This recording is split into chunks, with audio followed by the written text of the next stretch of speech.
Sesungguhnya ketika kita menghadiri di dalam majelis-majelis seperti ini, tidak ada lain hal yang paling utama yang akan kita dapatkan di dalam majelis ini, yaitu ketenangan di dalam hati kita semuanya. Karena kita mengingat Allah Subhanahu wa Ta'ala, karena kita berzikir kepada Allah Subhanahu wa Ta'ala, karena kita sholawat kepada Rasulullah Sallallahu Alaihi Wasallam, yang hal itu semuanya tidaklah terkumpul di dalam suatu majelis kecuali di dalam majelis tersebut akan bercucuran daripada rahmatnya Allah Subhanahu wa Ta'ala, agar bercucuran daripada pandangan Allah Subhanahu wa Ta'ala. Maka disitulah ketenangan, disitulah keindahan, disitulah kenyamanan di dalam majelis-majelis, di dalam bersalawat kepada Rasulullah Sallallahu Alaihi Wasallam. Oleh karenanya Allah Subhanahu wa Ta'ala telah berfirman di dalam Al-Quran, alladzina amanu wa tatma'innu qulubuhum bi dzikrillah, ala bi dzikrillah tatma'innu. Sesungguhnya orang yang beriman kepada Allah Subhanahu wa Ta'ala dan mereka yang hatinya tenang dengan zikir kepada Allah Subhanahu wa Ta'ala, maka ketahuilah dengan berzikir kepada Allah Subhanahu wa Ta'ala maka hati kita akan tenang karena hadratullah Subhanahu wa Ta'ala. Bahkan di dalam suatu majelis tidaklah disebut sejarah Nabi Muhammad, tidaklah disebut sifat-sifat Nabi Muhammad, tidaklah disebut hal-hal yang berkaitan dengan Nabi kita Muhammad Sallallahu Alaihi Wasallam, kecuali majelis itu menjadi majelis yang sangat indah Sallallahu Alaihi Wasallam. Oleh karenanya yang perlu kita perhatikan di dalam ini adalah, sudahkah kita merasakan bagaimana nikmatnya di dalam menghadiri majelis-majelis yang kita hadiri di dalam majelis-majelis yang lainnya. Kita mungkin hadiri, hati kita masih risau di dalam menghadirinya. Kita menghadiri akan tetapi kita masih belum tenang di dalam menghadirinya. Maka perlu ketahui hadirin, sesungguhnya hal itulah ada daripada salah satu penyakit yang ada di dalam hati kita, yang perlu bagi kita itu untuk kita benahi di dalam hati kita semuanya.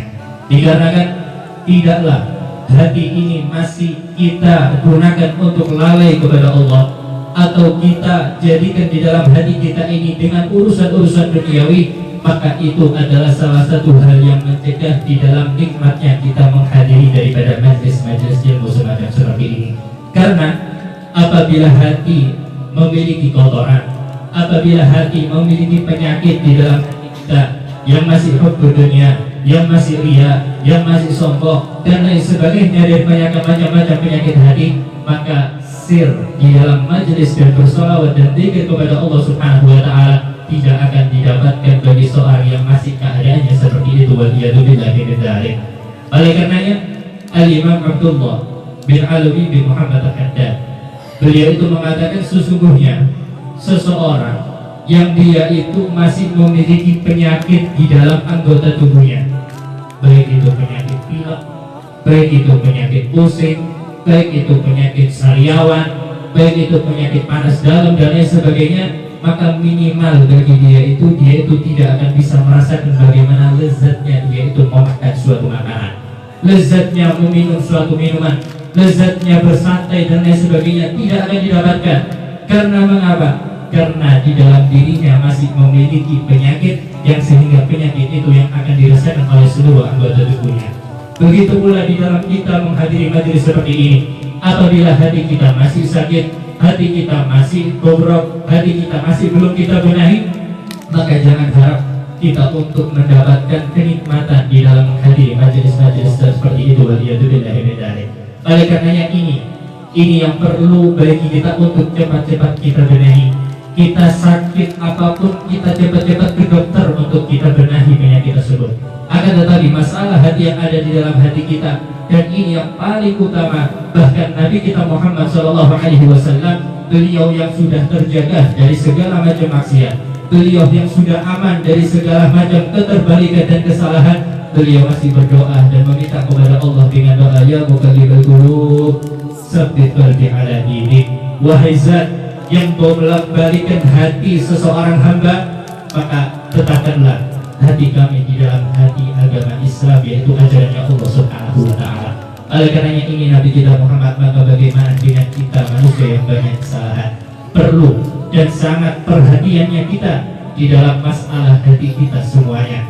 Bahkan Nabi Shallallahu Alaihi Wasallam di dalam hadisnya beliau itu mengatakan inna fil jasadi mudghah idza saluhat saluha sa'iru amalih wa idza fasadat fasadat sa'iru amalih wa ala wa hiya al-qalbu. Sesungguhnya di dalam diri seseorang itu ada suatu gumpalan yang mana apabila gumpalan itu baik maka seluruh anggota tubuhnya itu akan menjadi baik. Di dalam zikirnya dia dalam khusyuk, di dalam salatnya dia akan ingat kepada Allah, di dalam ibadahnya apapun yang dia lakukan pasti akan benar dan pasti akan sempurna. Kalau misalnya di dalam anggota tubuh itu dia itu menjadi anggota tubuh menjadi segumpalan yang baik. Tapi sebaliknya ketika anggota kecil segumpal itu adalah segumpalan yang jelek, maka seluruhnya akan menjadi jelek. Wa'iyadzubillahi min dzalik, maka hal itu adalah hati kita semuanya. Oleh karenanya Nabi Allah Ibrahim, Syekh Abu Bakar bin Salim, beliau itu pernah mengatakan seperti ini. Kalau misalnya aku diberi pilihan oleh Allah Subhanahu wa Ta'ala, dengan aku diberikan pilihan oleh Allah, begitu pula dengan anak-anakku untuk diberikan ilmu atau hati yang sangat bersih, maka sungguh pertama kali yang akan aku minta adalah bagaimana hatiku ini bersih karena Allah Subhanahu wa Ta'ala. Karena walaupun kita banyak ilmu, banyak amal, tapi hati kita masih bobrok, tidak akan diterima oleh Allah Subhanahu wa Ta'ala.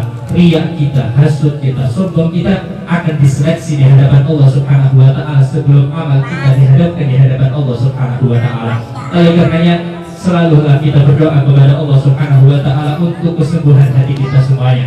Dengan kita bersalawat kepada Rasulullah, dengan kita beristighfar kepada Allah Subhanahu wa Ta'ala, dengan kita mengingat Allah Subhanahu wa Ta'ala, dengan kita menghadiri majelis-majelis ilmu semacam seperti ini, agar kita ini mengetahui bagaimana caranya kita itu membersihkan hati kita semuanya, sehingga kita masuk ke sumbernya Allah dalam keadaan hati kita selamat dari segala macam penyakit. Qad aflaha man zakkaha wa qad khaba man dassaha. Telah beruntung siapa, kata Allah, yang telah membersihkan hatinya dari segala macam penyakit, dan telah merugi seorang yang dia membiarkan hatinya dalam keadaan kotor. Wa'iyadzubillahi min dzalik.